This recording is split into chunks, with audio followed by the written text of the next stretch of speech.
റിയാദിലെ ജയിലിൽ കഴിയുന്ന കോഴിക്കോട് ഫറൂഖിലെ അബ്ദുൾ റഹീമിൻ്റെ കേസ് ഇന്ന് റിയാദ് കോടതി വീണ്ടും പരിഗണിക്കുന്നു. ഇത് 9ാം തവണയാണ് ജയിൽ മോചനവുമായി ബന്ധപ്പെട്ട കേസ് കോടതിയിൽ വരുന്നത്. ഇന്നെങ്കിലും മോചന ഉത്തരവ് ഉണ്ടാകുമെന്ന പ്രതീക്ഷയിലാണ് അബ്ദുൾ റഹീമും കുടുംബവും. സൗദി അറേബ്യയിലെ ജിദ്ദയിൽ നിന്ന് ജലീൽ കണ്ണമംഗലം തത്സമയം ചേരുകയാണ്. Jaleel, good morning. ജലീൽ, ഇന്നെങ്കിലും ഒരു സാധ്യതയുണ്ടെന്നാണോ നമുക്ക് അറിയാൻ കഴിയുന്ന വിവരം? പറയൂ. Good morning S K N. കഴിഞ്ഞ 8 തവണ മാറ്റിവെച്ച കേസാണ് ഇന്ന് വീണ്ടും പരിഗണിക്കുന്നത്. ഫറൂഖ് സ്വദേശി അബ്ദുറഹീമിന്റെ കേസ് 9ാമത്തെ തവണയാണ് റിയാദിലെ ക്രിമിനൽ കോടതി പരിഗണിക്കുന്നത്. തുടർച്ചയായി കേസ് മാറ്റിവെക്കുന്ന അനുഭവം ഉണ്ടായതിനാൽ വലിയ ആശങ്കയിലാണ് കുടുംബം. ഇന്നും കേസ് നീട്ടിവെക്കുമോ എന്ന ആശങ്കയുണ്ട്. എന്നാൽ മോചന ഉത്തരവ് ഇന്നെങ്കിലും ഉണ്ടാകട്ടെ എന്ന പ്രാർത്ഥനയിലാണ് അബ്ദുറഹീമും കുടുംബവും ഒക്കെ. സൗദി സമയം രാവിലെ 10 മണിക്ക്, ഇന്ത്യൻ സമയം ഉച്ചയ്ക്ക് 12:30 റിയാദിലെ ക്രിമിനൽ കോടതി ഇന്ന് കേസ് പരിഗണിക്കുന്നത്. ഓൺലൈൻ വഴിയാണ് കേസെടുക്കുക. ആ സമയത്ത് ഓൺലൈൻ വഴി അബ്ദുറഹീമും അഭിഭാഷകരും എല്ലാം ഹാജരാകും.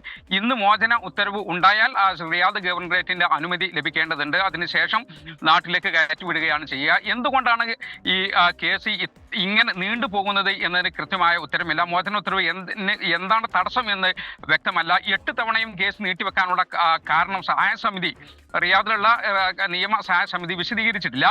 റിയാദിലെ നിയമസഹായ സമിതിയാണ് നമ്മുടെ ഈ വിഷയത്തിലുള്ള ഏക സോഴ്സ്. എല്ലാം അറിയിക്കുന്നത് അവരാണ്. കോടതി ഇന്ന സമയത്ത് ചേരുന്നു, കോടതി ചേർന്ന ഉടനെ തന്നെ മിനിറ്റുകൾക്കുള്ളിൽ കേസ് നീട്ടിവെക്കുന്നു. ഇതെല്ലാം അറിയിക്കുന്നത് റിയാദിലുള്ള നിയമ സഹായ സമിതിയാണ്. എന്നാൽ കോടതി രേഖകളൊന്നും മാധ്യമങ്ങൾക്ക് കൈമാറാറില്ല. സ്വാഭാവിക നടപടിക്രമങ്ങൾ മാത്രമാണ് എന്നാണ് അഭിഭാഷകർ പറയുന്നത്. എന്നാൽ പബ്ലിക് ഒഫൻസുമായി ബന്ധപ്പെട്ട കേസ് തീർപ്പാകാത്തതാണ് കേസ് നീണ്ടുപോകാനുള്ള കാരണം എന്നാണ് ലഭിക്കുന്ന സൂചന. വധശിക്ഷ റദ്ദായതോടെ അബ്ദുറഹീമിന്റെ പ്രൈവറ്റ് ഒഫൻസുമായി ബന്ധപ്പെട്ട കേസ് തീർന്നു.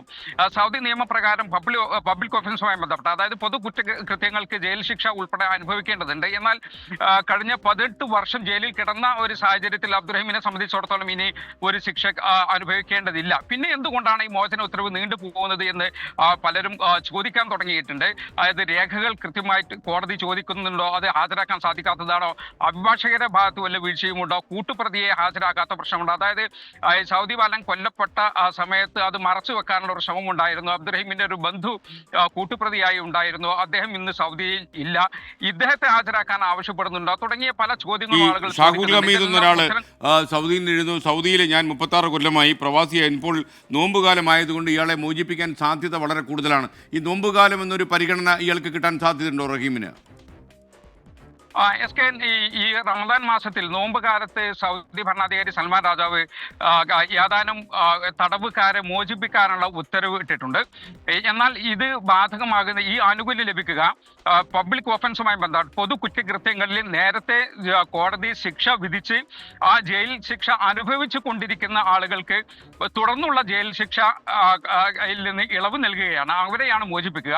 അബ്ദുറഹീമിനെ സംബന്ധിച്ചിടത്തോളം ഇതിൽ ഉൾപ്പെടാനുള്ള സാധ്യത കുറവാണ്. കാരണം പബ്ലിക് ഒഫൻസുമായി ബന്ധപ്പെട്ട കേസ് കോടതി പരിഗണിക്കുന്നുണ്ടെങ്കിൽ അതിൽ ഇതുവരെ ശിക്ഷിച്ചിട്ടില്ല.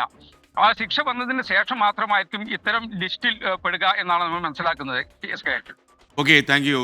സൗദി അറേബ്യയിലെ ജിദ്ദയിൽ നിന്നും ജലീൽ കണ്ണമംഗലമാണ് റിപ്പോർട്ട് ചെയ്തത്. റിയാദിലെ ജയിലിൽ കഴിയുന്ന അബ്ദുൾ റഹീമിൻ്റെ മോചനം ഉണ്ടാകും. കോടതി ഇന്ന് ആ കേസ് പരിഗണിക്കും. 9ാം തവണയാണ് ഈ കേസ് കോടതിയുടെ പരിഗണനയിൽ വരുന്നത്.